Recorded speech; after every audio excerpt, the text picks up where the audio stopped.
So Kareem, Caden Brewer takes the ride, does have a wide draw to contend with, did show a little bit of return to form last time over 1800 meters. I'm expecting a better run from number 7.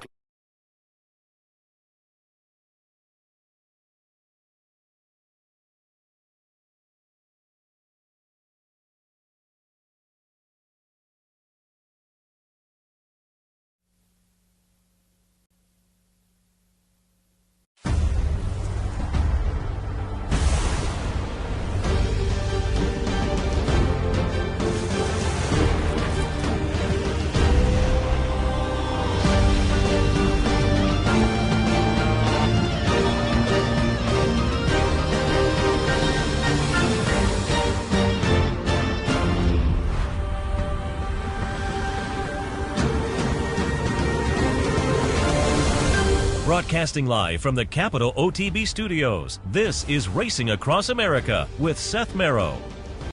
We'd like to thank Woodbine for their sponsorship of this program and some of the other programming and events here at Capital OTB. Woodbine open now through December, featuring great racing, including the King's Plate coming up in August, Turf Champions Day with the Woodbine Mile in September, and much, much more. Woodbine Racing, great racing north of the border.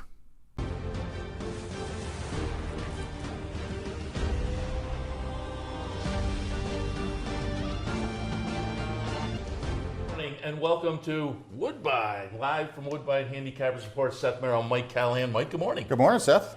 Happy to be here on Woodbine Mile Day. Big day of racing ahead, lots of stakes action.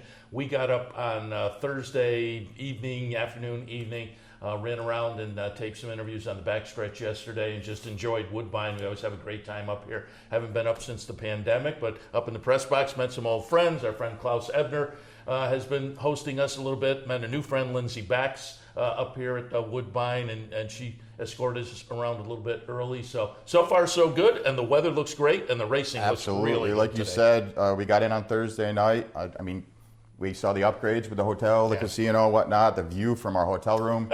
You can't beat if you're on social media. We took a couple pictures to show you what it looks like, and again, just, can't thank Woodbine enough. Klaus, Lindsay, the whole entire team. The Class A treatment. It's been great so far. Huge day of racing, 4 Breeders' Cup winning races. A lot to talk about, and like you said, can't beat the weather right now. It's really great. You say, you wake up in the morning, you open the curtain, just play in a chair, even this watch morning, the workouts. Yeah, I woke up at 6 o'clock. o'clock, and they had the lights on. You saw the horses working out. You were like, you know what? I could live here. This is pretty nice.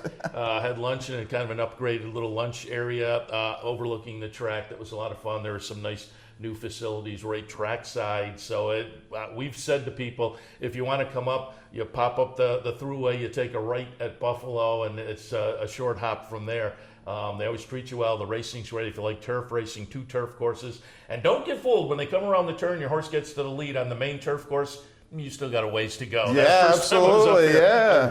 And that's why you see a lot of the Europeans come, because they like the long stretch, the European kick that they say.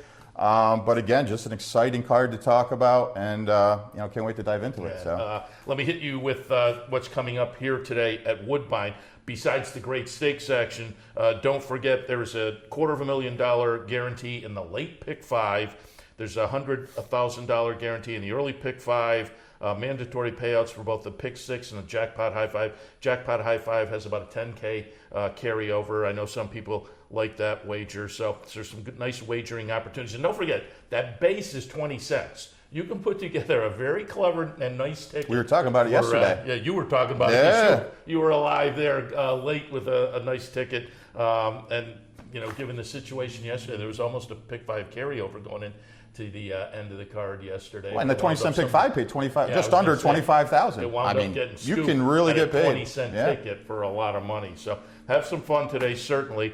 We also want to tout you back in our neck of the woods, Clubhouse Racebook today. It's Fan Appreciation Day for Saratoga season, which we appreciate all the patronage during Saratoga's great season. Again, the Play of the Day team walked away with some nice money, so congratulations to them throughout the Saratoga season. Our handicappers, Steve Bick and Kevin Cox, really did well there. Over $4,700, I think, in that just under $100 a piece for the 50 people, So the DePaula play of the day, we congratulate and thank all the people who played. And just watching every day was fun to follow that for everybody. But again, we want to thank everybody. Personally, if you stop at the race book today, 711 Central Avenue in Albany, first 50 folks get a bet voucher and a giveaway item. Everybody can take part in the King of the Hill contest. There's a match bet promotion, free food and beverage, so should be a good day. That is your bailiwick, so yeah, that's my neck of the woods. Somebody else is going to have to be shaking hands and kissing babies today. Shannon and Jack have the holding down the fort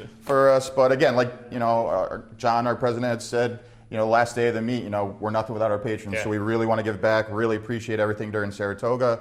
And today's the day to stop down, so definitely take advantage of it. Great racing up here. We'll try to give you some winners, but not only the giveaways and the contest and the food and whatnot. So definitely stop down 711 Central Ave in Albany. It should be a lot of fun. So the game plan here is we go from this 8:30 start. Hopefully everybody was aware of that, and you're joining us now. But we will go until 10 o'clock. 2 shows, Handicappers Report and Racing Across America. Although, as Klaus said, Racing Across North America today with the Woodbine focus. But that'll kick off at about 9:15, and at 9:15 we'll be joined by our friend Ron Gierkink from the Daily Racing Forum. He'll sit in with us live, and as I said, we had some nice interviews on the backstretch yesterday. So Kevin Attard, Josie Carroll, and Robert Tiller, who was a lot of fun, who has patches of Houlihan, and he was the trainer of the fabulous Pink Lloyd. We talk a little bit about that as well. All of that coming up at 9:15 when we shift into the second show. But are you ready to jump into a really, really good Saturday card? Yeah, 12 on the card today, so let's dive in. And I know you want to beat me today, so now it was a little side, little fun thing, because our play of the day is in the same race, so we had been talking about it. A little Hortons Ramey right now. And again, when you're traveling up north, you're with each other pretty much 24/7, so we've been talking a little bit about the cards, so we'll try to make a little friendly battle out of it. All right, the opener today, maiden optional claimer. They are scheduled for a mile on the grass. What did you see in race 1? I had 3, 1, 8, and 5 in here. I think the 3 is going to take a lot of money from Mark Cassidy. You could have a really big day. We had talked about it, a plethora of horses in each race, and I think he's going to have a big day. I think he kicks it off here in the first. This horse has a ton of class, the 3 English Jubilee. If you take a look, 3 starts back at the end of last year. Did face my boy Prince in a restricted Ontario Stakes up here. Last time out, the Class Relief just missed, was able to close. And, I think a repeat of that effort is going to make it really tough. The 1, Rashmi, is a little interesting. I'm not going to focus on last time out, and I like that they're bringing this horse back quickly off 2-week layoff. Last time race at Kentucky Downs, this, Seth, some horses just don't adjust well to that turf course. It's very unique. Go back to the debut at Delaware, finish 3rd. I think you're going to get some value. And Jonathan Thomas is bringing this horse up with Frankie Dettori aboard, so I thought this horse was a player. And then the 8, Empire's Treat. Another one like the 3, has had some shots, been on board 3 of 5, but hasn't been able to get the job done yet. Another one that's a little bit pace dependent, so we'll have to see how the pace works out in here. But I do like the value, so if you're a person that likes to play the tries, the supers, I think you're going to get some value with this horse. So I had it 3, 1, 8, and 5. Just before I jump in, you mentioned a couple of jockeys in Dettori. There'll be some new faces and some out-of-town faces, not new, familiar faces.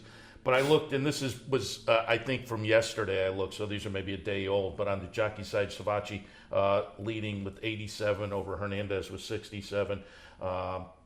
Pietro Moran, up-and-comer, but he's on the sideline sitting 3rd. Views 4th, Emma Jane Wilson 5th, and Abley sits 6th in there. And on the trainer side, Mark Cassidy with 71. And again, these are about a day old, over Marty Drexler with 38, Kevin Attard 36. Theranos 28 and Josie Carroll 21. So there's your setup going into this day as far as the trainers and the jockeys. Currently, this Woodbine season, I'm with you. 3, 2, 4, and 1.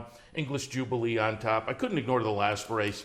That was a good near miss. It was the 2nd start of the season. Now we get that bonus 3rd start back.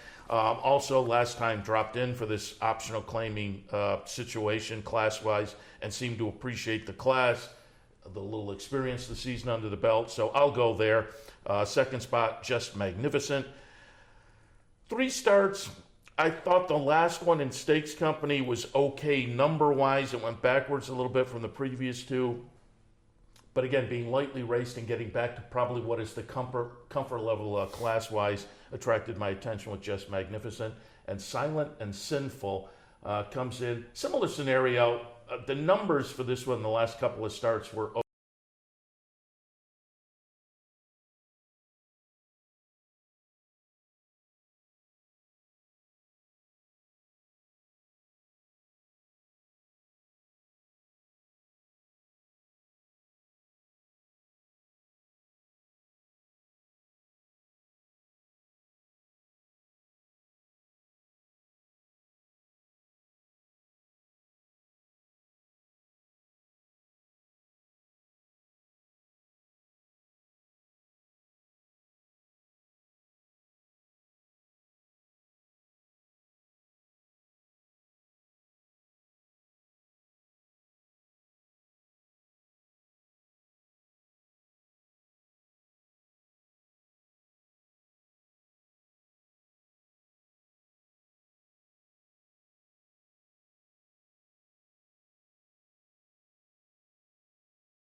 Welcome back, and apologies. It looks like we had a little bit of a technical difficulty. Whenever we're at a racetrack broadcasting, we have to. There's a lot of moving pieces. Absolutely. But I'm told we're back now. I'm not sure how far we get, but let's do a quick recap of race 1 in case that one wasn't covered. Your thoughts on the opener? Quickly. Yeah, we had talked about it. I have a 3, 1, 8, and 5. We both landed on the 3. Like you said, has some, clearly the class of the field. Last time out in the class drop ran really well. I think he's going to be tough to beat. We'll take a lot of money from Mark Casse. Rashmi I had in the 2nd spot. 3rd career start is going to be today. Jonathan Thomas bringing this horse up. Does have a victory up here. Again, I had talked about Kentucky Downs race 2 weeks ago. It's tough. Some horses like it. Some horses don't. I like that they're coming back quickly in 2 weeks. Take a look at the debut at Delaware. I think that's the race you want to focus on. And then the 8 in the 3rd spot, Empire's Treat. Horse that needs some pace, but I think at a big price could make some noise. 3, 1, 8, and 5. 3, 2, 4, and 1 for me. I'm with you on English Jubilee. Dropped down to this level last time, ran well. 2nd start of the season, so now 3rd start back.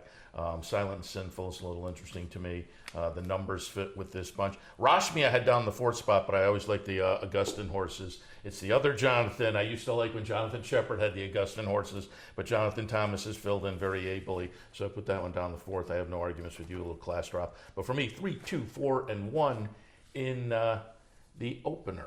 All right, race number 2 is a maiden special weight for 2-year-old fillies. They're going to go a mile on the 16th on the turf. Seth, how'd you see it? 5, 8, 2, and 9, and apologies if we're repeating ourselves, but I'm not sure if people heard the 2nd race because I talked quite a bit about Tiz the Law, and I think he's now kind of, as we get later in this season, he's becoming interesting. He was interesting to me at the beginning of the season. It was a little late, maybe first out winners and that kind of thing, but he's getting to be very intriguing. It's Mark Casse with a 2-year-old. Debuted at Saratoga and ran 5th. I think that'll play to our odds. But there was a sibling called Boardroom that won the first 2 starts of the career. And overall, 10 starts, 6 wins, couple seconds, and a 3rd, all at Woodbine. So I thought there was nice breeding there. Mark Casse, Tizer Money on top. No Time in the 2nd spot. There was a sibling called Count Again. 3rd, then 1, then 1, 3rd, 2nd, and a win. So in the first 6 starts of the career, 3 wins, a 2nd, and 2 thirds, so No Time is interesting. Other Mark Casse and Johnny Velasquez on board, and Snatched in the 3rd spot. Nice improving buyers, start 1 to start 2 to start 3, so I think Snatched could be a player, maybe a little bit of a price. 5, 8, 2, and 9.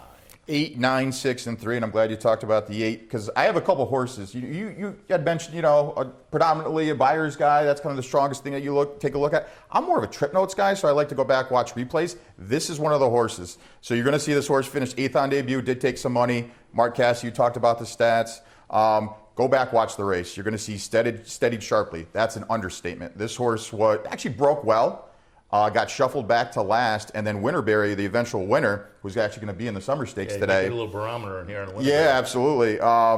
This just backed up the entire field once he got to the lead, and just sort of it was a ricochet effect of just the 8 had no shot in that race, so just completely tossed that race out. Mark Casse, 22% with 2nd-time maiden starters, so I think the 8's live in here. The 9 for Josie Carroll. Blinker's going to go on. It's a small step, but she's 5 for 20, so that's a positive sign, and she's great as well with 2nd-time maiden starters at 26%. And then the 6 in the 3rd spot, Arista, 1 start. Did face some good quality, though, so while this horse did finish 9th that day, faced Virgin Culata, who was 2nd in the P.G. Johnson. The 3rd place horse, Rare Art, came back to win next time out. So I think that's a little bit of a live race. So I had 8, 9, 6, and 3. Yeah, I like it. 3rd race this afternoon, maiden optional claimers. They will travel 6.5. 7, 5, 4, and 2. I had the 7 on top, looking for a little bit of a price. Blinker's going to go off. You take a look at the debut when this horse was not running with blinkers. Showed speed. Just missed that day, finishing 2nd. Last time they put the blinkers on, they went up into a stakes race, now getting some class relief, dropping back to a more realistic level. I think the 7 at 6 to 1 fits in here really well. The 5 at 10 to 1, again, trying to look for some value in this race. Last time out was an encouraging 2nd place finish. A lot of these horses are stretching out from 5.5, 6 to 6.5. The 5 is a horse that's shown me this horse can run at 6.5, so I like him at a big price at 10 to 1, and then the 4 in the 3rd spot. 2 career starts for Mark Casse. Looks to be a big player in here, so I had 7, 5, 4, and 2. I went 2, 4, 9, and 7, so I have your 7 down the bottom of my mix, but I thought Top of D Mountain was interesting. I love Caraconte win early types. Caraconte, to me, I'll give you the first out stats, debut sire stats, And I get it, this horse has 3 starts under the belt already, but I think those debut stats tout win early potential. And Gierkink this year is a little light. 27 first-time starters, 2 wins in 4 seconds. But last year, Gierkink, 41 first-time starters, 12 wins, 4 seconds, 5 thirds. So good numbers for the sire first out. And again, this one is now in the 4th start, but has shown some ability in the first 3 and has win early breeding. I think this horse could be live in here. Pocket pair in the 2nd spot, as you mentioned, Mark Casse, made special weight to maiden claiming. I think that makes this horse very interesting. Goes to his go-to guy up here, Patrick Husbands. And in the 3rd slot, Mean to Me, another one going made special weight to maiden claiming for Mark Casse. Sabachi on top. So again, you have top trainer, top jock combining. That can't be a bad thing. So number 9, Mean to Me in the mix as well. In the 3rd, 2, 4, 9, and 7. Race number 4 is a one other than allowance optional claimer. Going to go a mile and 16th on the inner turf. Interesting race. What do you think? 4, 2, 7, and 8. Whisper Not on top. Marty Drexler and Hernandez, a couple of guys who are doing very well up here. Trainer and jock. And this one, there was a nice winner, 2-back claimed out of that down at Gulfstream. That was February. Didn't come back until July.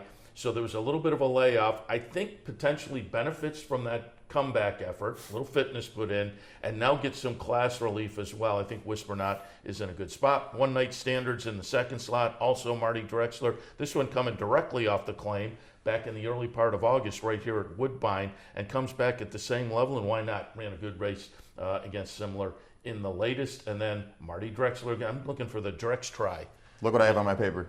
Marty Drexler holds a big hand. I mean, we saw this race exactly the same. Yeah, Elusive Night coming off races that I think are going to match up okay with this bunch. 4, 2, 7, and 8. I had the same 3, just in a different order. 2, 4, 7, and 8. The 2 One Night Standards, like you said. Marty Drexler's great off the claim. So first off the claim stats, 28%. Claiming in general, he's 24%. So I thought the 2 was interesting. But like Seth said, one of the Marty Drexler horses looks to be the winner in here. It's just, between the 3, which one do you choose? I had it 2, 4, 7, and 8. In the 5th this afternoon, 5th race here at Woodbine, we kick off the stakes section in the Talma. This one is for 2-year-old fillies going a mile. And there were some horses by Mark Casse cross-entered, and our friend Steve Bick tweeted out yesterday, because I believe he must have had Mark on the show. And so I think Mark kind of gave a hint where some of the horses would go. Obviously, official scratches aren't out yet, but it sounded like Winterberry may elect to go in the other direction. The others seem like they're in here for Casse. And I believe that Latin Fever is actually going to be scratched in both, was cross-centered as well. Right, so, and again, that's not official, double check. Right. That's kind of what we're going with. It sound if Casse was on the show, I'm sure he knows. So, but again, wait for your official to be official. But what are your thoughts on the 5th? Yeah, this was the fun race because this is the play of the day versus play of the day, and we're not choosing horses that are going to be 5 to 2 or 3 to 1. We both have 10 to 1 shots. I love Vixen in this spot. We're primarily just for my bankroll purposes, I'm going to focus in on Vixen. 10 to 1 is going to be the 11 in here. So for picks purposes, I have 11, 13, 1, and 3.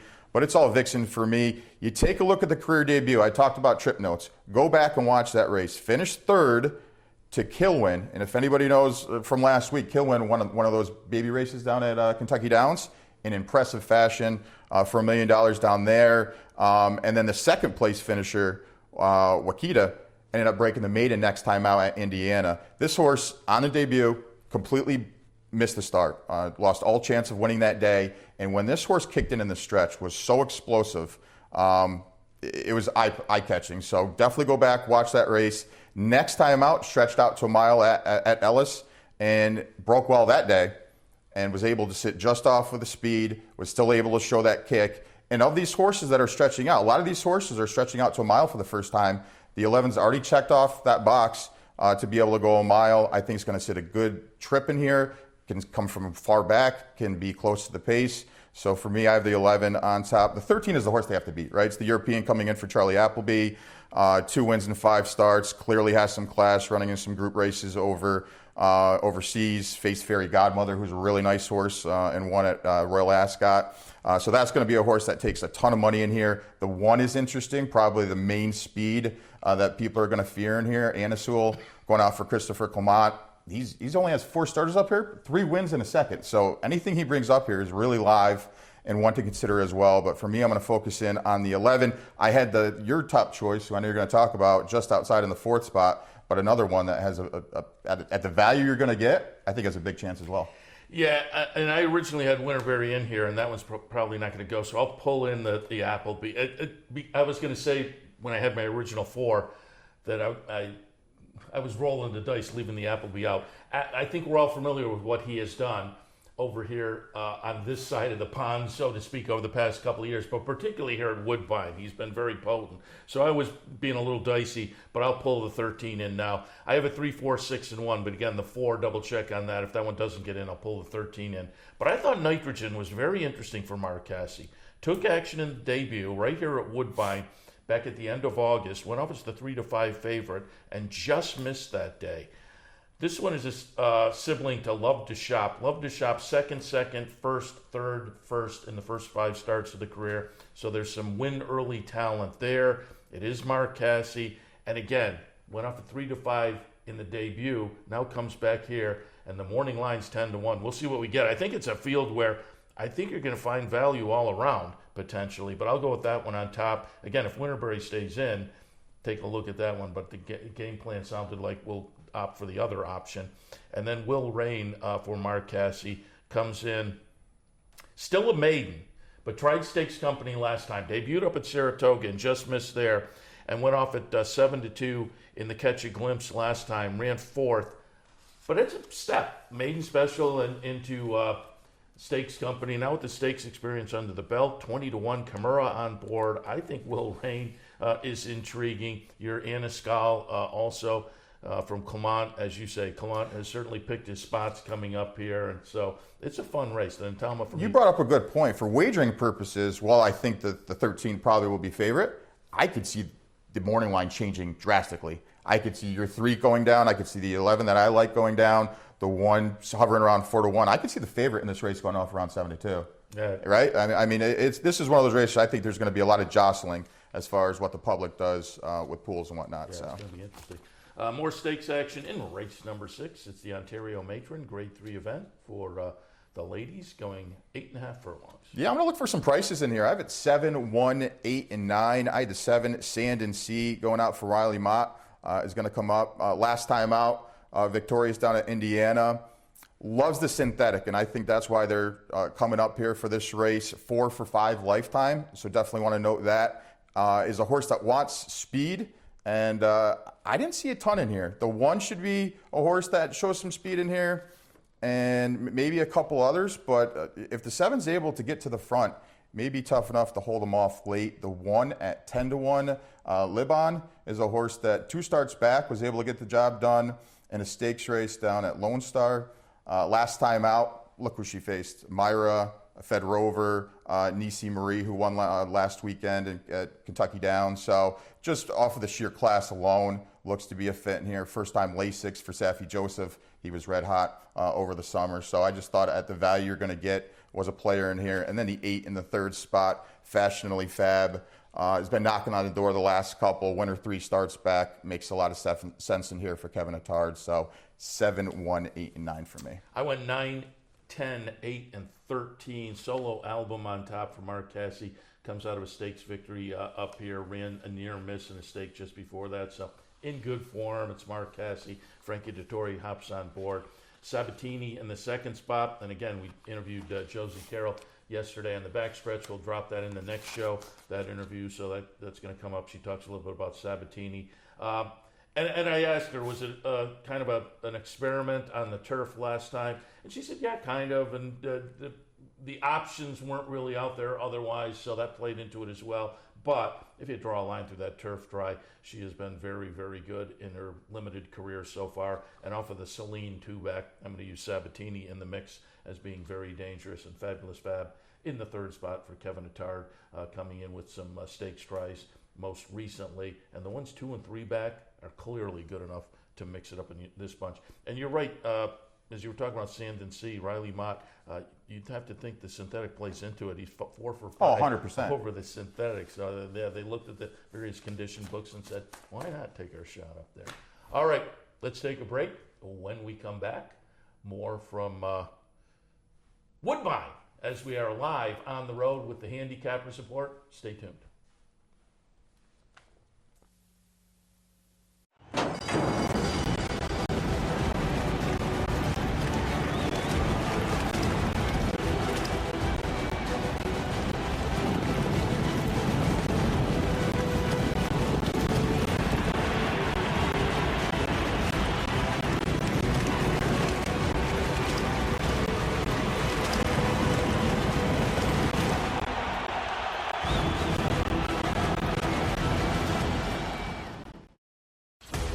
Sometimes it pays to go with the flow, to check your worries at the door, to reconnect with your crew, to follow the thrills and the flavor, to roll with it and see where it takes you, to enjoy every minute to its fullest, and to dance like there's no tomorrow.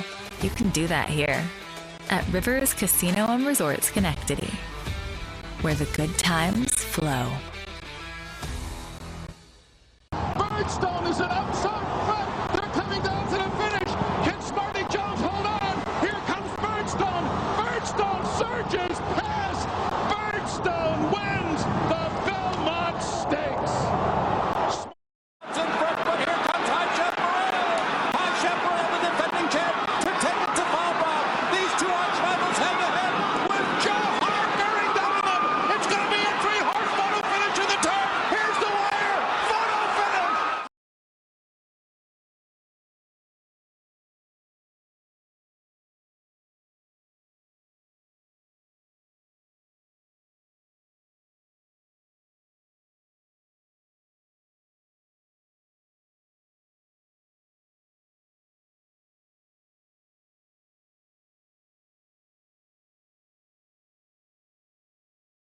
Welcome back to the Handicapper Support, live from Woodbine. Seth, Merrow, Mike Callahan on a great day of racing up here at Woodbine, highlighted, of course, by the Woodbine Mile, but plenty of other stakes action, including race number 7, the E.P. Taylor Grade 1 event for the fillies and mares, 3-year-olds and up, going 1.25 miles on the turf. Yeah, this is a 6-horse field, but there's tons of quality in here, and it's going to be great to see how it plays out. I did 2, 6, 3, and 5. Slight edge to Moira. Obviously, people know her for the Queen's Plate a couple years ago. She's always there. Turf, synthetic, doesn't matter. And we had talked to Kevin Attard, and he had said it. He's like, she deserves to win a Grade 1. She's just always consistent, and I'm thinking that the trip's going to be good. We had talked about this off air at dinner last night. This is going to be more of a jocks race because the 3 Fed Rover, and you had said there's a little bit of a rivalry there, is going to go to the lead. So Myra will probably be sitting off, and then Cinderella Dream for Charlie Appleby is the youngster of this group in here, has the closing kick that people saw up at Saratoga and the Saratoga Oaks. So I'll be interested to see how it plays out. But I had it 2, 6, 3, and 5. Give the slight edge to Myra. 2, 3, 6, and 4 for me. I put Moira on top. Yeah, two horses of the year, Canadian horses of the year in here with Moira and Fev Rover, and they've had a nice little rivalry. I think it's 2-2 as far as the wins. But Moira, off the nice win in the Beverly D, just over Fev Rover, attracted my attention. Fev Rover in the second spot. And because Cinderella's Dream is the 3-year-old now facing older, I took a little shot against her. But again, Charlie Appleby up here at Woodbine is very, very good. Her first 2 North American races were the real deal. Yeah, so I may regret, but I went 2, 3, 6, and 4. All right, we'll take a look at race number 8. It's going to be a 2 other than allowance optional claimer going 1 mile and 16th. How'd you see it? 6, 4, 5, and 3. I'll put Volcanic on top. Mark Cassidy runner that early in the career had some promise, like a potential stakes level horse. Hasn't quite lived up to that. Certainly did try a stake last time in the seasonal debut. Didn't fare necessarily that well, but you'd have to think that put some fitness in this horse, and so I would think we can benefit from that. In the second spot, J.P. Hellish going out for Marty Drexler off a nice win last time in similar company. So this is one of those I always say, why not right back? They were in essentially the similar type of a class and whatnot and ran very well, ran a winning effort, so why not right back? And then Ron's Gizmo in the third spot. I think has been running well enough lately to mix it up with this particular bunch. Doesn't have a win in 4 starts this year, but as I say, if you look at this horse as compared to this group, I think he'll be in the mix. 6, 4, 5, and 3. I had 3, 6, 5, and 4. So again, same 4, just different order. Loose Wire to me is interesting, and it came from actually the Kevin Attard interview that you had yesterday. He had talked about this horse. Hasn't been seen since last year. 2 for 2 lifetime. So again, the layoff is a little bit of a concern. But this horse has been working out extremely well. Was bought for $925,000, so clearly there's some quality on the breeding side. And he had talked about if he didn't get this horse late, this horse had the potential. He said, King's Plate potential. So I'm interested to see off the layoff if this horse is going to be able to do it off the layoff. The 6 Volcanic seasonal debut back in July and a Grade 2 event. Now gets a little bit of class relief. You take a look a little bit deeper into the body of work. Was able to be a front runner who was able to hold on. So again, maybe a change of tactics, a little bit more forwardly placed. I thought the 6 was interesting, and the 4 JP Hellish will take a lot of money for Marty Drexler. 3, 6, 4, and 5. Loose Wire, one of those horses. I asked Kevin yesterday. He's getting some Rapoli horses. And that's how the topic came up, and he was like, you know what? I thought this horse back then, if I had him a little bit sooner, maybe a King's Plate quality type horse. So it'll be interesting to see today. 9th at Woodbine, it's the 2-year-old boys. Well, boys and girls, actually. As I say, Mark Cassidy had a few cross-entered. The summer Grade 1 event, a mile on the turf for the 2-year-old. And this is where adjusted selections are going to be. We didn't, at the point when we sent in our selections, know where, if the fillies were going to face the boys or not. So I had Vixen on top in this spot. With the adjusted order, I have it 6, 9, and 10. The 6 off back-to-back victories. I like that this horse is able to rate. The stretch up from 6.5 to a mile is a little bit of a question, but it's a question for a lot of these in here who have gone shorter distances.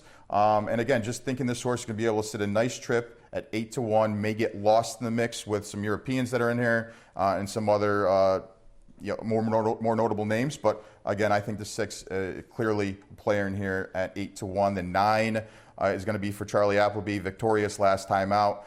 Is probably the horse that's going to take the most money in this spot. And then the 10 in the 3rd spot, New Century. Going to go out for Andrew Balding.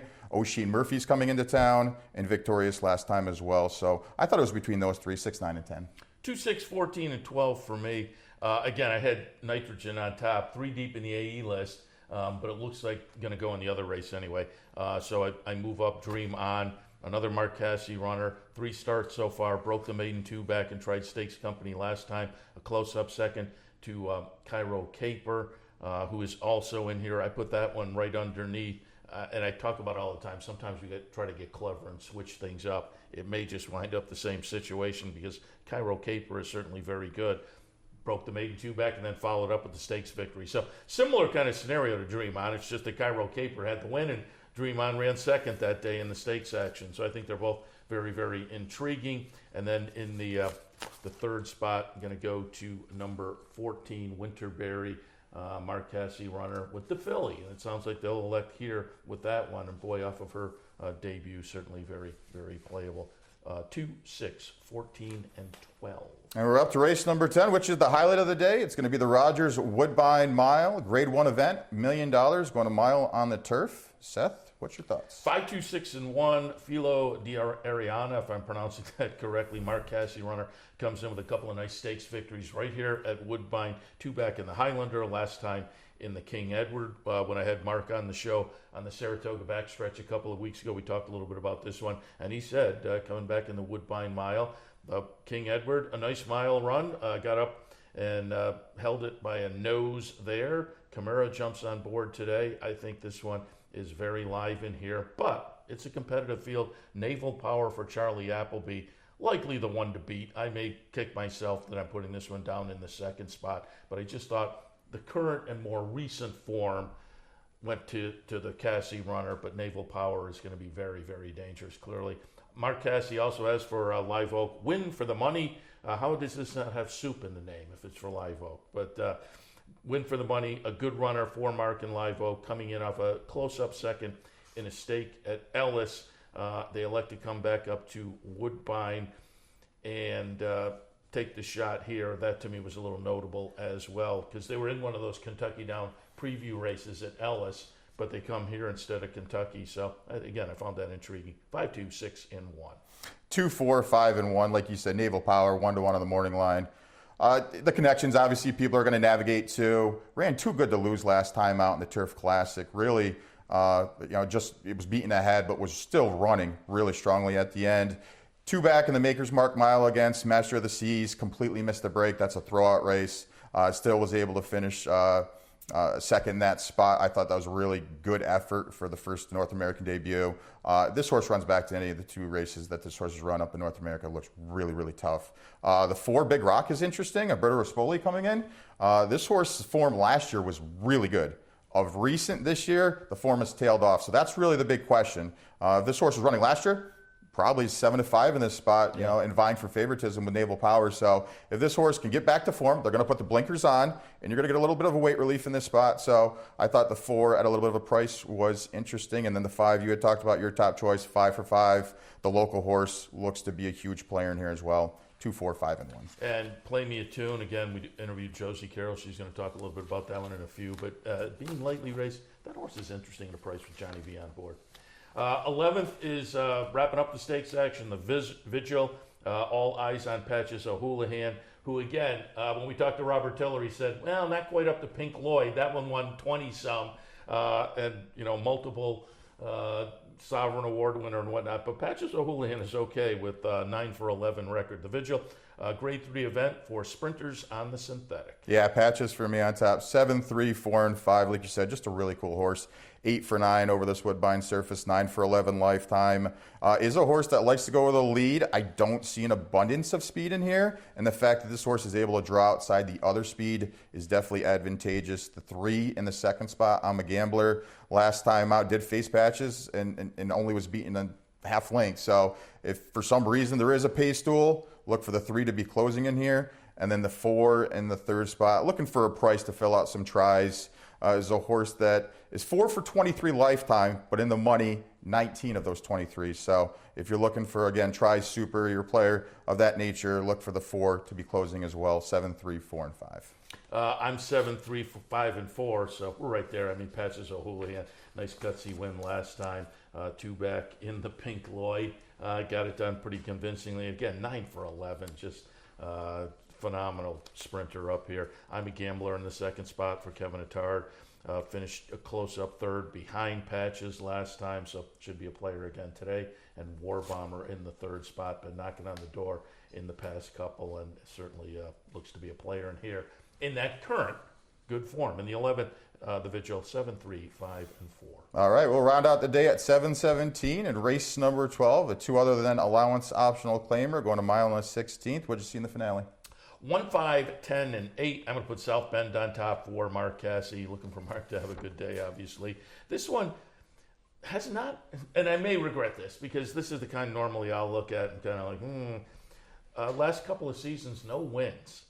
I think, again, it's one of those where you look at this horse and this bunch, I think it's going to fit okay. So I'm going there, and was knocking on the door right there last time. So we'll see if this one is primed to maybe get that first victory in a couple of seasons. South Bend on top. Wicked Django in the second spot. Steps out of the King Edward, the Seagram's Cup, the Dominion Day. Was in the mix in those races. So I like that stepping out of the Stakes Company and in good form. Should be a fine fit in this at this class level. And then souped up in the third spot.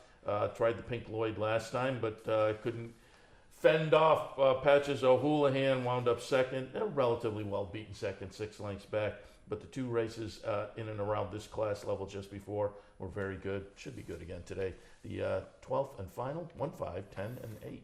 10, 1, 5, and 8 for me in the finale. Souped up, you had mentioned a horse that's been knocking on the door the last 2.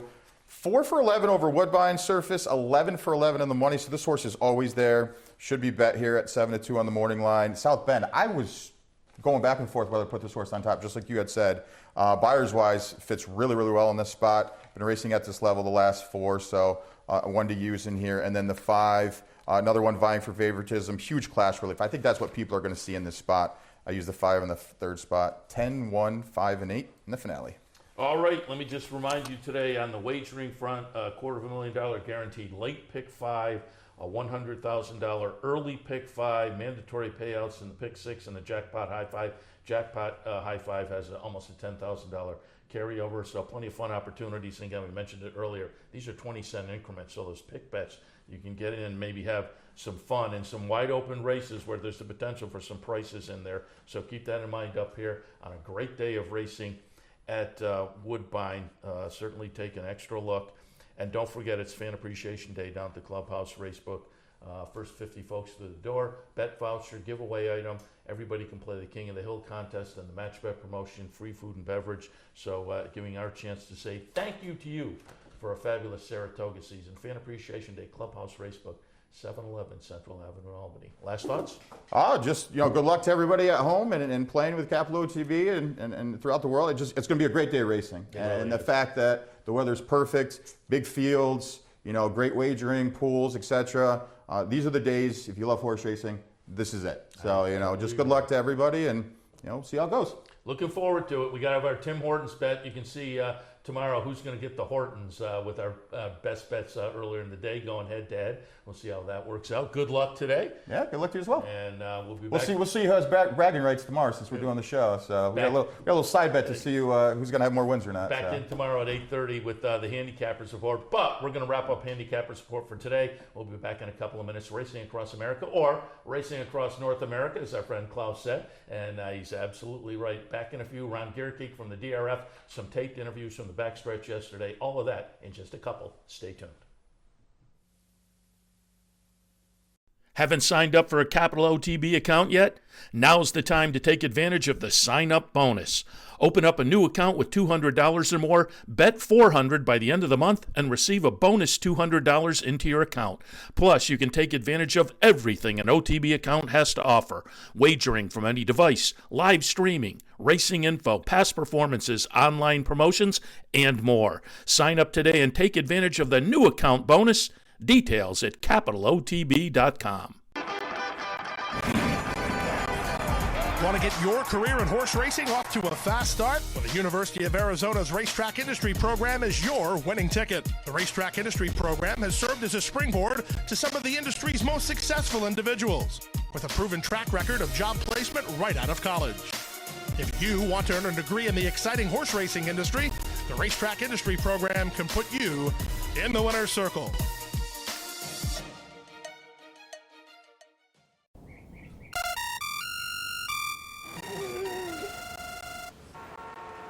Come on. I want sales reports on my desk by Monday. Whoops. My bad. Love racing? RTN brings you every live simulcast on your home television, plus live video streaming and race replays on your PC and mobile devices. To order, visit rtn.tv. RTN, a breed apart.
Good morning again, live from Woodbine, and again, thanks for the hospitality. We're in their studio, and we have the early start, so we're not stepping on their toes, but we certainly appreciate all the help from the TV crew here and whatnot. And we're happy to be joined at the top of racing across North America, our friend Ron Gierkink, Daily Racing Forum correspondent up here at Woodbine. And so who better to talk to on a big day north of the border? Ron, good morning. Good morning, Seth. How are you? And I have to ask you, it was 2 weeks ago, Jockey Club Gold Cup Day, correct? Where I ran into you down at Saratoga. How was your day at Saratoga? It was fantastic. Yeah, beautiful weather, big crowd, like 35,000. It was a lot of fun. Yeah, I just went in and out one day and came back, so it was cool. And I said, we're coming up, and we'll have you sit in on the set with us when we're up at Woodbine. And so it was great to see you. I ran into Ernie Perry, the clocker, about 3 weeks before I saw you. And of course, Keith is down there all the time now. Keith McCalmont from Woodbine originally, but now works for Naira. So I run into the Canadian guy. I still don't say a boot, but what can you do? You will after this weekend. We're going to kind of work our way back on a great day of stakes action. We'll kick things off in the Vigil. That's race number 11 today. Grade 3 event, 6 furlongs the trip. We interviewed Robert Tiller. He's fun. He was a character. Obviously, we talked a little bit about Pink Lloyd, and he said Patches O'Houlihan is no Pink Lloyd, but still pretty good, 9 for 11. I couldn't get past Patches in here, but what were your thoughts on the Vigil? Yeah, Patches is the last year's Canadian champion male sprinter, and he's going to be tough to beat, obviously. I guess, Rockcrest should go to the lead with Patches. He should be able to put him away. The question is Patches good enough to keep on going? Probably. I think maybe I'll just use one more horse. I'm a Gambler, I think, is the obvious alternative. He was just beaten a half length by Patches in the Bold Venture last time. He didn't switch leads in the stretch that day, and if he'd have just switched, maybe he could have beaten him. But this horse has really taken to PETA at Woodbine since coming from California, going to Kevin Attard's barn, and Saheen Savachi, the leading rider here, has taken over on him. Pietro Moran has been riding him. He got hurt on Tuesday. Yeah. Unfortunately, he had back surgery. He had a vertebrae fused. He's recovering well though, and he's probably out for the year. But that's why Pietro Moran is off this weekend and for the foreseeable future. But he's a very promising rider here. He's still an apprentice, right? So yeah. I would assume with an injury like that, the apprentice timetable shifts, right? Yeah, he gets a medical. Yeah, I think he had a shot at being an Eclipse finalist this year. He's that good. He's third in the standings here. But that's why you don't see Pietro Moran on some of the horses here this week. Yeah, I wish the best for him, obviously, with that situation. And I was with you. I'm a Gambler. I put right underneath after the nice try last time. Yeah. All right, a little earlier, the highlight of the day, the Woodbine Mile, Grade 1 event. $1 million up for grabs, mile on the turf. Field of 8 entered in here. I went with Cassie's horse, the 5, Filo di Ariana, off of the last couple of stakes wins, but clearly the horse to beat's going to be the Appleby horse. Appleby coming to Canada has been so prominent the past couple of years. We talked with Josie Carroll. Play Me a Tune is interesting if folks are looking for a little bit of an alternative, but how did you see the mile? Yeah, I picked Big Rock, the French horse. His form's not great this year. He's adding blinkers, and he was good enough to be second in the French Derby last year and been running in really tough group company in France. It's a bit of a guess, is he the same horse or can he wake up? And I love Umberto Rispoli on the turf, and he's got a lot of live mounts here this week, and he's never been here, I think. So. Oh, really? I think we were talking about that the other day. The Southern California jockey colony is so different now, and that you don't see him traveling around the way they used to. But he's a guy that if you're not from Southern California, he's one of the top guys out there. Yeah, so I like him. I saw a couple of online polls like the last day, and he's on a par with Naval Power almost. So I think he's going to be lower than that 6-1, judging by that unscientific kind of knowledge. But I Play Me a Tune is a true wild card. I think he's got a little turf breeding. If he didn't lug in a bit last time in the Bold Venture, he might have beaten Patches O'Houlihan. And I saw his work last weekend, and it was terrific. Like, this horse is doing great. He finished his 5/8 work in a minute and change, about 23 4 into the win that day. Like, this horse is doing great. And you got J.R. Velasquez. Yeah. He's won this race 5 times. Oh, is that right? Yeah, a record 5 times. So that's his. You can't fault that. I think Steve Bick asked me if he thought he might be going to the lead with. I don't think this horse will be on the lead. I think you'll see Philo di Ariana and Niagara Skyline. My Boy Prince will be maybe stalking on the outside, and Play Me a Tune will be close. Yeah, I'm a little bit leery of Philo just because, he's going off Lasix, right? And I think he's better with Lasix. Maybe coming back a little quick off of the really hard-fought win. I think I'll use him, and he's back with Kimura, which I think he's 3 for 3 on Kimura. Yeah. So I'm just a little bit leery about him in this spot. As you mentioned the Lasix thing, I'm just kind of taking a look at that too. The last couple, the nice stakes wins were with that's interesting factor there. But a fun edition of the mile, certainly. Looking forward to that to highlight the day. But highlight a day with lots of great stakes action in the two-year-old stakes, which normally have a couple of years now they've been on Saturday as well. It used to be the Sunday for the two-year-olds. I think this is maybe the second year in a row when it was on this day instead of the Sunday. Because we've had our friends at West Point Thoroughbreds have sent some nice two-year-olds up to be in these nice little two-year-old races. And but the summer this year, Grade 1 event, a mile on the grass, and Cassie had some fillies cross-entered, and Steve Bick tweeted out, because he had talked, I guess, to Cassie yesterday, some of the horses and where they might likely be going. And so it looks like Nitrogen going with the girls. I liked her either spot, but she was going to have to make it in from the AE list. So I wind up on Dream On for Cassie. 12-1 on the morning line. We'll see if that holds. Over Cairo Caper. And I said earlier, sometimes you get too clever and try to switch them up, and I'm trying. We'll see how that works out for me. And Winterberry, it looks like that filly may stay in for Cassie, so I thought she was interesting also. How'd you see the summer? Yeah, I like Cairo Caper. He beat Dream On in the local prep for the race. I think he was almost scratched that day because he was coughing going into the race, but they ran him and he got the job done. So he's come back with a really good work last weekend. And I think he should like the mile. I mean, Cairo Prince, the sire of Cairo Consort, who Nathan Squires trained and did well with him.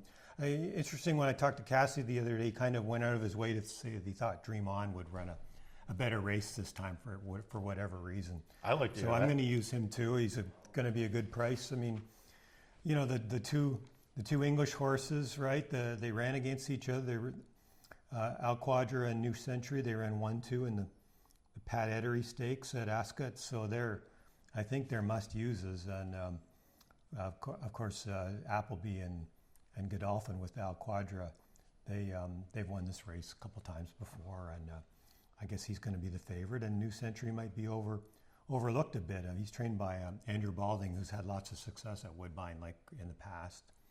And it looks like O'Sheen Murphy comes in. Yeah, so he's a great turf rider, obviously.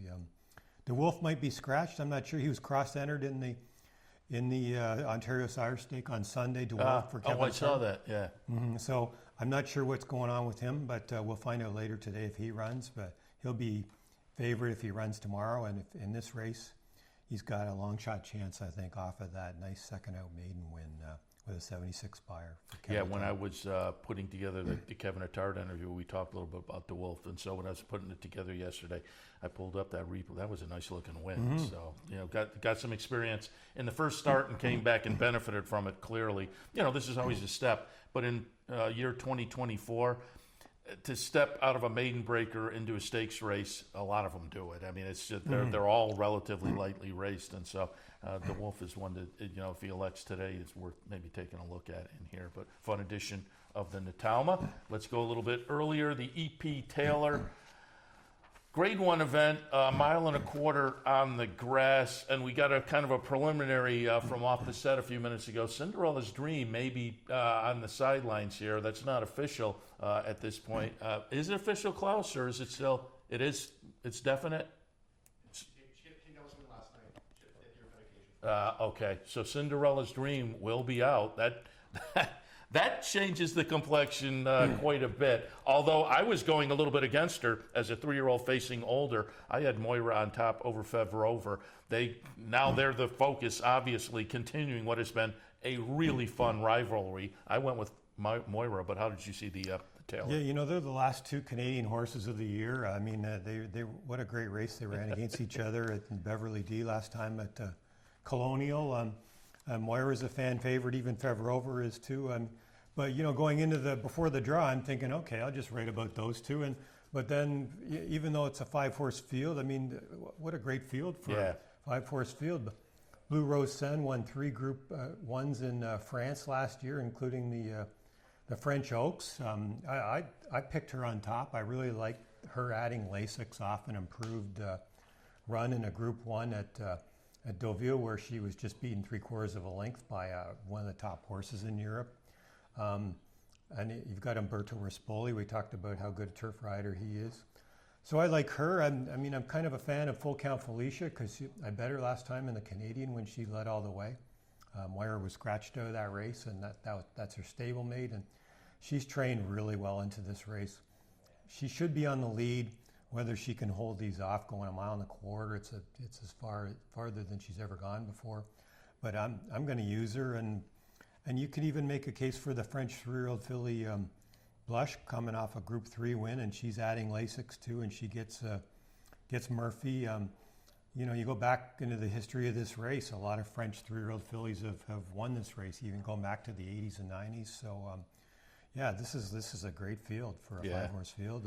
Maybe the most looking forward to on the day of all the races. I'm dying to see. Yeah, we talked with Kevin Attard about teaming up recently with some Rapoli horses and Full Count Felicia. He's got some Al Gold horses as well. But yeah, it's a short field. And I'm interested to see, and you kind of alluded to it, how the pace plays out. Does Full Count Felicia, as they kind of head down and, you know, get a furlong out, does she pull away, or will it be a little challenge? And so the pace scenario is going to be really interesting, I think, in the Taylor. Yeah. All right, a little bit earlier on, the Ontario Matron, as the name suggests, these are the ladies going 8.5 furlongs. I put number 9 on top, Solo Album for Mark Casse, coming off a nice stakes win right here in the last start. But Sabatini, for me, I'm drawing a line through the turf try last time. The Celine 2-back was very good for Sabatini. Johnny Velasquez on board. How'd you see the Matron? Yeah, it's obviously a wide open race with one also, and I like, you know, like you, I like Solo Album, but really I pared it down to 8, 9, 10, and 11, which is horses who have been running against each other, right?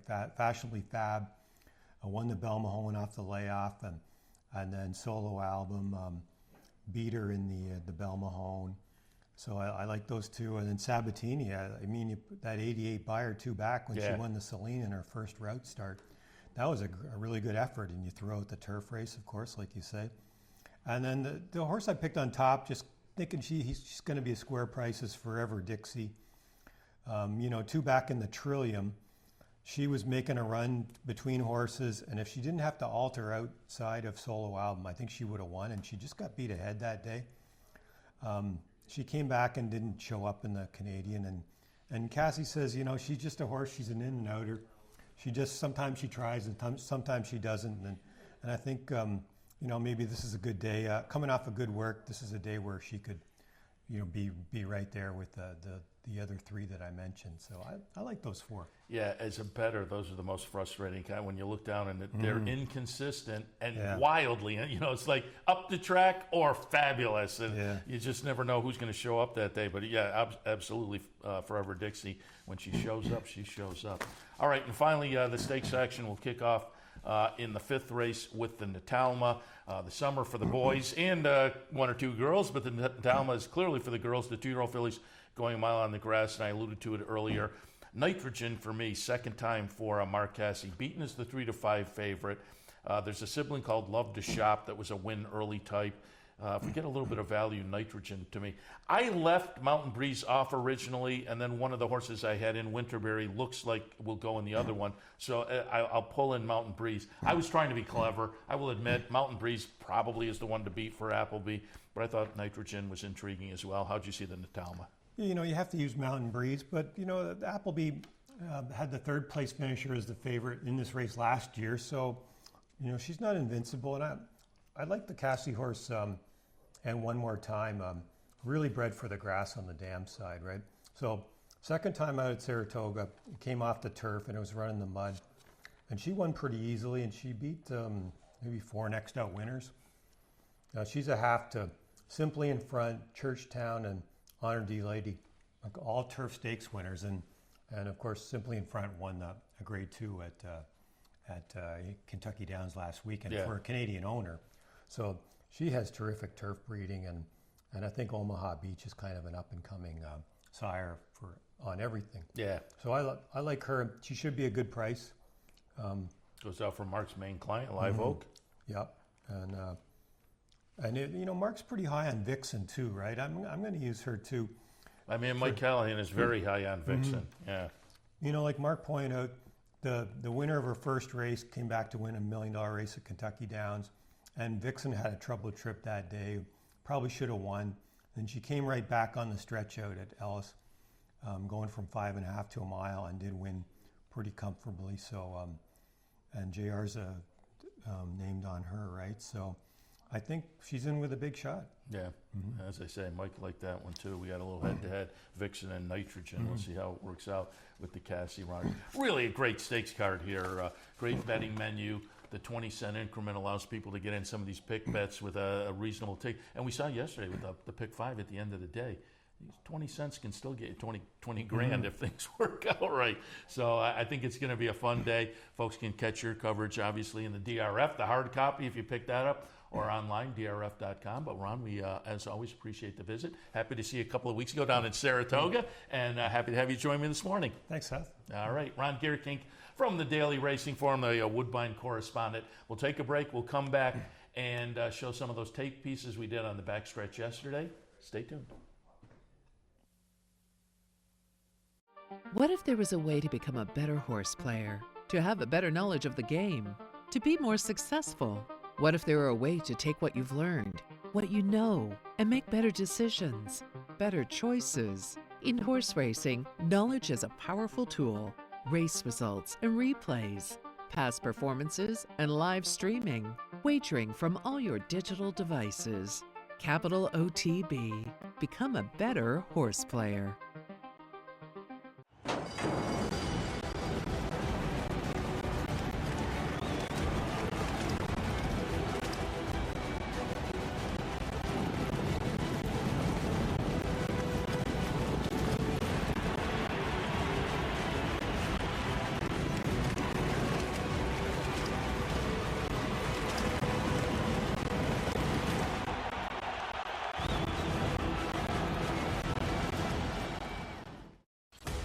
Sometimes it pays to go with the flow, to check your worries at the door, to reconnect with your crew, to follow the thrills and the flavor, to roll with it and see where it takes you, to enjoy every minute to its fullest, and to dance like there's no tomorrow. You can do that here at Rivers Casino and Resorts Schenectady, where the good times flow.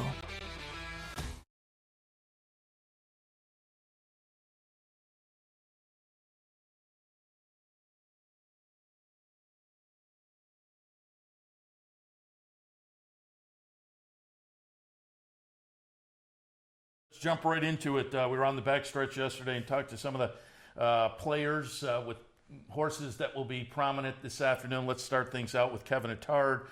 First, we talked to him. Had a great win in the King's Plate this year with Caitlin, her greatness. That was a lot of fun. Then we talked about his EP Taylor runners and some of the other horses he has coming up in the stakes this afternoon. So up next, it is Kevin Attard.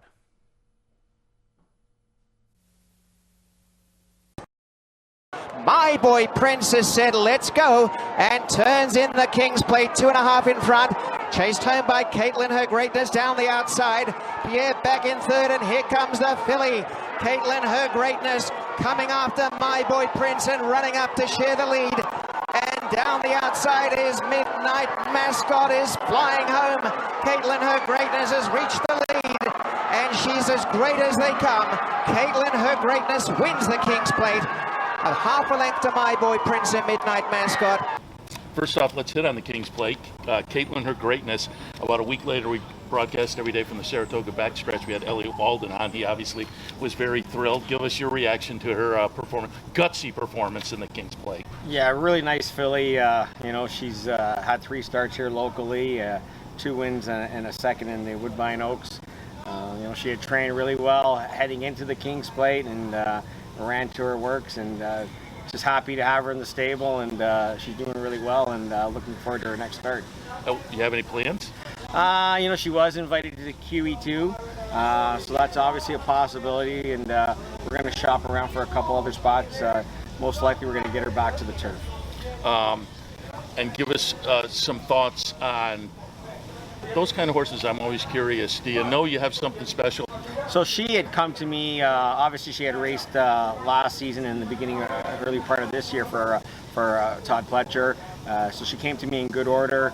You know, she started breezing here, and you could tell there was quality. Yeah. So I was really excited. You know, we were a little bit behind the 8-ball schedule-wise. So, you know, we had to throw a lot at her in a short period of time to try to get her ready for the Oaks. And, you know, unfortunately, by the time she got her first start, the Oaks was like 2 weeks later, and I think that took a little bit out of her. But we gave her some time to bounce back and, you know, train her towards the King's Plate, and obviously worked out really well. What were your thoughts coming down the stretch? Because as I said, it was a gutsy performance. Yeah, so I knew we had a chance. You know, obviously I could tell my boy Prince at the time was probably like fully extended and looking for the wire, and you know, we were kind of with every stride you could see the margin kind of decreasing, and it was you know, really exciting, really thrilling. Obviously that race has so much meaning here in Canadian racing, so to have that win is very special for the whole team. Also wanted to, you know, you talked about horses coming up and changing barns into your barn. You've got some more Poli horses now. How'd you make that relationship? Yeah, you know, I was fortunate to get a phone call last season, and a few were sent my way, and you know, I think we're off to a pretty decent start.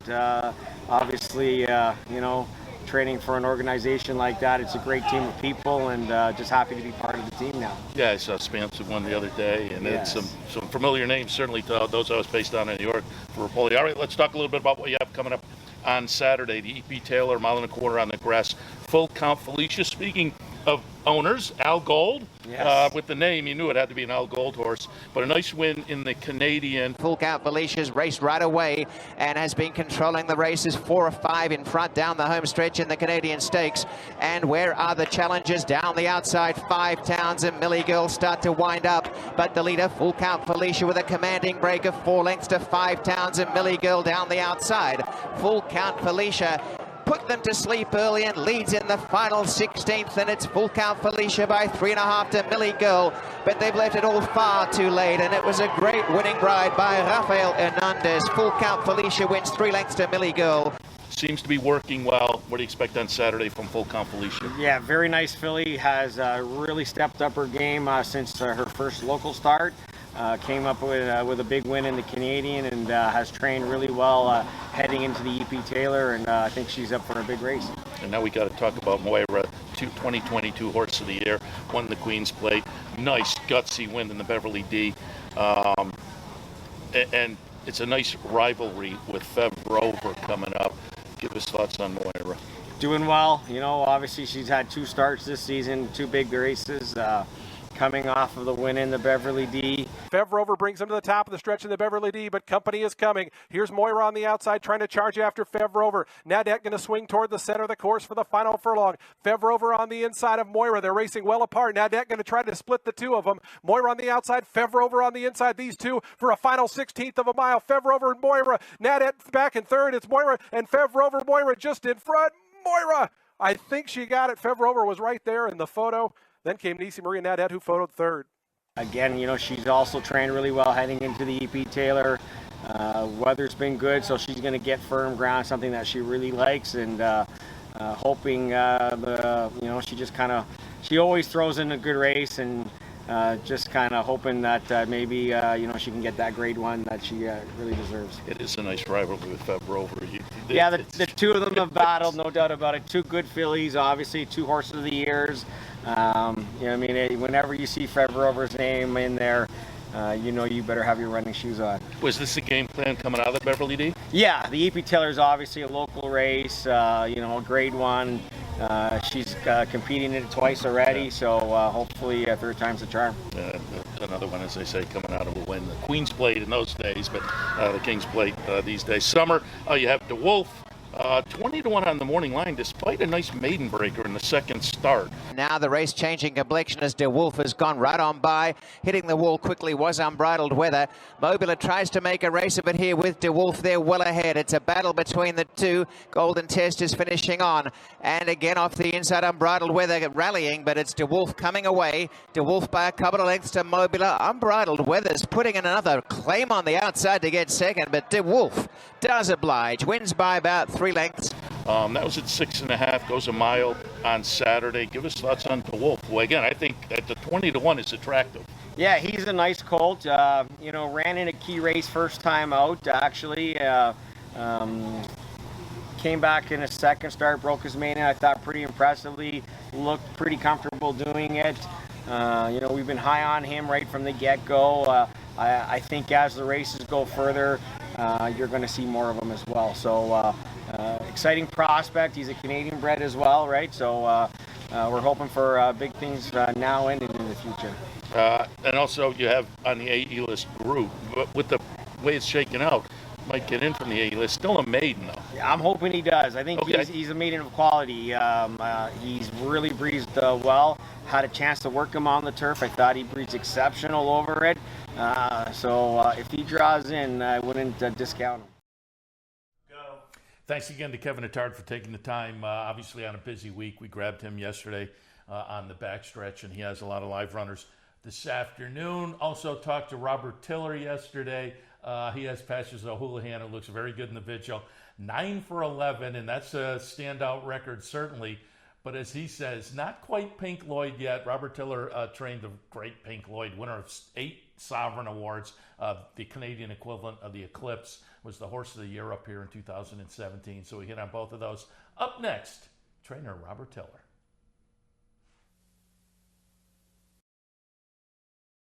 Patches O'Houlihan, joined by First Empire, and now for the first time under some pressure, Patches O'Houlihan. First Empire striding up to level. A length away, Play Me a Tune, as Patches has responded and kicks away as they turn again. First Empire on the outside, and then came Play Me a Tune, and I'm a Gambler's a bit of a chance in the center for Pietro Moran. Patches O'Houlihan, a couple in front, down the outside, Play Me a Tune, I'm a Gambler the center. Patches O'Houlihan from Play Me a Tune on the outside, Play Me a Tune coming, Patches O'Houlihan holding. Patches O'Houlihan in the photo with wide out Play Me a Tune, and I'm a Gambler the center. Ironstone is back next, a photo for the win in the Bold Venture. 1:14.90. Patches O'Houlihan comes in 11 starts, 9 wins. Comes out of a win in the Bold Venture last time. Nice grade 3 event. Talk a little bit about the career so far. You get a horse that wins 9 for 11, you've got something special. Talk about Patches O'Houlihan. Yeah, well, he's been wonderful. He's still not a Pink Lloyd. He only win 29, so. But you know, he's really nice horse, and you know, we're blessed to have him, and you know, I'm looking forward to the race because he's in good order. He was bucking and kicking out there 10 minutes ago. So yeah, you just while said he was galloping. You took him for a work. How did he look this morning? No, he galloped, and he's very happy. So he's very content, and I'm looking for another big race out of him. But it's horse racing, you know. He's got to be something special. 9 for 11. Does he stand out in the barn? Is he? When you look at a horse like that, do you see something special? Yeah. The only thing about him, he's not a workhorse, and I run him his very first start in blinkers, which I very seldom do as a 2-year-old. Yeah. Because I wasn't high on him. He really didn't show me much in the morning. He's one of those horses just does what he wants to do, whatever mood he's in. So he never showed any superstar ability training into his first race. So, but he won his first start, and then he got hurt the second start. We had to do a little operation, a minor operation, a little chip. So at the end of the day, he's come back, and he won all those Ontario sire races last year, and then he got really good. So he likes winning. I like winning too for some reason. I don't know why. I hate losing, but anyway, I'm a bad loser. Anyway, he knows how to win, and horses that know how to win, they find a way. If they don't win tomorrow, they'll win next week, and that's what he's got. He's all heart. He definitely is all heart. Well, we wish you good luck with him on Saturday. But we have to, the aforementioned, I made some notes here because we haven't been here in a few years, but the last time we were here, we were talking Pink Lloyd because he was still racing. But since then, he's gone into the Canadian Racing Hall of Fame. Debuted as a 4-year-old, but went on to win 8 Sovereign Awards, was the 2017 Horse of the Year, won Sprinter of the Year at age 9. Just reflect a little bit on Pink Lloyd. Now Pink Lloyd on the outside, coming fast on the extreme outside, has joined the line of 3 of them, hit the front, and Olympic Runner coming down the outside, charging late. Pink Lloyd's in front. Olympic Runner trying to get to second, and that's about it, because Pink Lloyd has got the $2 million bank account and has done it again in the Vigil Stake. There'll never be another one like him. I will say one thing, there was a lot more races for him at that time than there is now. That unfortunately cut a lot of these races. So this horse will never win that many because the races aren't there. So comparing the two, I'm not going to do. I'm not going to get into it other than to say Pink Lloyd was still the best horse I ever trained. Patches O'Houlihan, not invincible, but at 9 for 11, pretty close to invincible. We'll see. Makes it worthwhile to stick around. One race after the Woodbine Mile. It is the Vigil. Patches O'Houlihan in there. Looking forward to that one to wind up the stakes action. And there's one more race after that. There's 12 today here at Woodbine. And I'll hit on some of the notes and whatnot and then send it to our interview with Josie Carroll. So I'll kind of wrap up the show here, but stick around. We'll have our interview with Josie Carroll coming up just because we're on kind of the razor's edge. Sometimes when we're at these foreign locations, the out-of-studio locations, our satellite time and whatnot makes a difference. So they're running the Josie Carroll piece from the studio in Albany, so there won't be any problem there. So just a better safe than sorry. I'll wrap things up here and then send it to Josie. But before I do that, I do want to remind you here at Woodbine today, $250,000 guarantee in the late pick 5, $100,000 in the early pick 5, mandatory payouts in both the pick 6 and jackpot high 5. The jackpot has a 10K, almost a 10K carryover.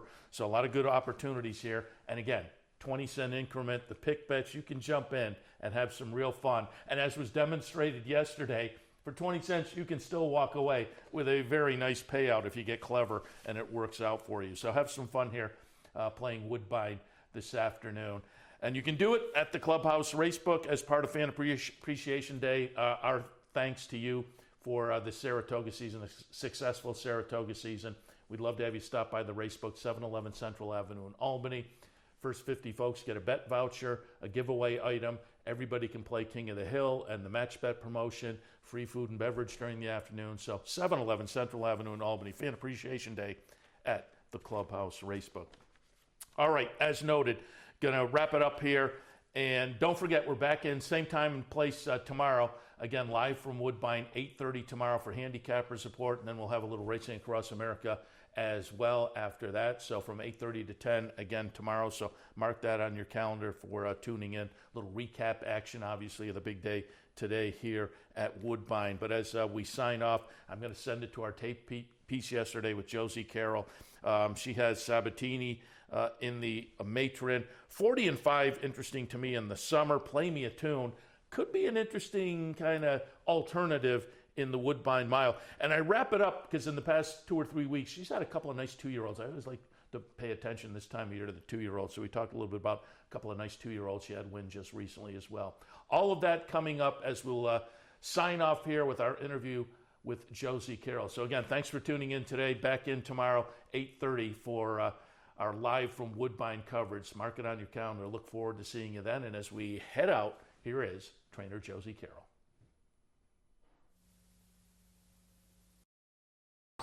Coming up on the weekend, the Ontario matron Sabatini. Nice start to the career. Third, first, second, first, and then the seventh last time when you tried the turf. But if you go back to the Saline, nice 88 Beyer win, synthetic a mile and 16. I expect you're looking for a rebound, but what did you get out of the, was it a turf experiment last time? Yeah, I think very much so. You know, it's a tough time of year for 3-year-old fillies here that are not Canadian bred. Yeah. There's that one little period of time where there are a lot of restricted races, and that race was open, and we thought we would see how she handled it. I don't know whether it was the surface or just coming back quickly. You know, really not sure, but she certainly has seemed to love the 2 turns here. And as they say, the race in the Saline, similar situation on the synthetic mile and 16, 88 Beyer. In the clear, Sabatini and Vitvorda's rank comes 5 wide. Sabatini races to the front. Sabatini the leader, Crevel de Oro's finishing on. Vitvorda's rank is flat. Sabatini by 2.5. Crevel de Oro's coming on down the outside. Sabatini in front. Sabatini holding out by a couple of lengths and never in doubt. A beautiful win in the Saline. Sabatini by 2 to Crevel de Oro. Expecting probably return to that form. You know, she's just really, other than one race, she's done everything. Yeah. She's done everything we've asked her to do. I know she's a young filly facing some seasoned mares, but you know, she puts it on the table every time she comes out there. So we have some high expectations for her career. Excellent. And we talked before we went on the air, you have an AE in there too, also eligible. Ephrata, first start of the season, but seems to be working well. You know, she's working extraordinarily well. Finished up last year well. Distance is good. It's time for her to take that step and take a shot. If she doesn't get in, you have any plans for what might be the next start? If there isn't anything immediately back, so she would go in an allowance race. Okay. In the summer, you have 40 and 5. In second placing, kicking on is 40 and 5. Groot the leader, 40 and 5, 2.5 away. Special Session running on down the outside. Written for the first time is Groot, still in front. 2 lengths to 40 and 5, and now Special Session tearing home. Groot in front. How good is Special Session coming on? As is 40 and 5. They come to the lead late. 40 and 5. 40 and 5's gone through to win it. Third start, the first couple of starts, second at 6 furlongs on the turf, a win, 7 furlongs on the synthetic. Now stretches to a mile on the turf. What are your expectations in the summer for 40 and 5? Seemed to love the turf the first time he was out. Second time out, he seemed to love going farther. So hopefully we got the best of both. And again, a young horse, not a lot of experience, but training very, very forwardly. A big, strong horse. Expectations on Saturday? I think he'll run very well. Yeah. Certainly what we've seen so far bodes well. And in the Woodbine Mile, play me a tune. Johnny Velasquez, how'd you get Johnny on board? Called and asked. There you go. Called and asked. Always fun to see Johnny, but it's only the 4th start of the career, has looked very good so far. What are your expectations for Play Me a Tune in the mile? You know, change of surface. I think the distance will be no problem. I think he'll love the mile. He was looking for a little more ground last time. I mean, just narrowly missed after getting garried wide on the turn. So I think he'll love that. He's worked on the turf and seemed to like it. But you know, again, always an unknown and solid horses he's facing. Yeah. But I think this is a horse with a world of talent. With $1 million, we'll give it a shot. Yeah, no, I don't blame you. He looks very, very talented, and it seems like worth taking a little shot in a race like that, no question about it. And Play Me a Tune goes by War Strategy and is driven away again by Kazushi Kimura, and now is going to do another menacing finish to put lengths on them. Today, Play Me a Tune wins by about 5.5. Before we let you go, I love the 2-year-olds. You've had a couple of nice 2-year-old winners recently that I want to just catch up on and see what might be in their future. Notorious Gangster had the nice come from behind maiden breaker. For a youngster, you'll love to see that in only the 2nd start. Notorious Gangster started to warm up down the outside pretty well. Megalodon in front of Crucial Taunt and Notorious Gangster. Megalodon the leader. Notorious Gangster's cutting home in 2nd. Megalodon clear. Notorious Gangster flying, and Notorious Gangster on the inside's got up to win. What are your thoughts on Notorious Gangster? You know, he's just a scrappy horse. Every time you breeze him, he just digs in there and just always wants to have his nose in front. I just love the attitude of this horse. He's Canadian bred, probably point to the cup and saucer. And as I say, as a trainer, you have to love it when they come from behind like that, being a youngster. Because normally the 2-year-olds, you're looking for that front end all the way. When they come from behind in the first or the second start, you got to love that. Absolutely. He's a gamer. Yeah. That's what he is. And that wins you a lot of races, horses that try. So we'll look for Notorious Gangster. Then French Laundry going out for Ellen J. Foxwoods. Second start winner, 7.5 on the turf. French Laundry's in front. Midsummer Mo trying to balance up with Catch the Drift and Painted Glory down the outside. French Laundry led, Painted Glory right out wide. French Laundry in front. And French Laundry goes on to win by a length to Painted Glory and Midsummer Mo, and then Catch the Drift, Beautiful Sky, YMCA, and about 25 away last, Little Star. What's in the future for French Laundry? Probably work our way through her conditions first, develop her. And again, a very, very promising future for that filly, I think.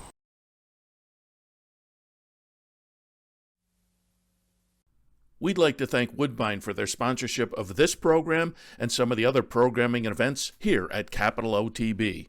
Woodbine open now through December, featuring great racing, including the King's Plate coming up in August, Turf Champions Day with the Woodbine Mile in September, and much, much more.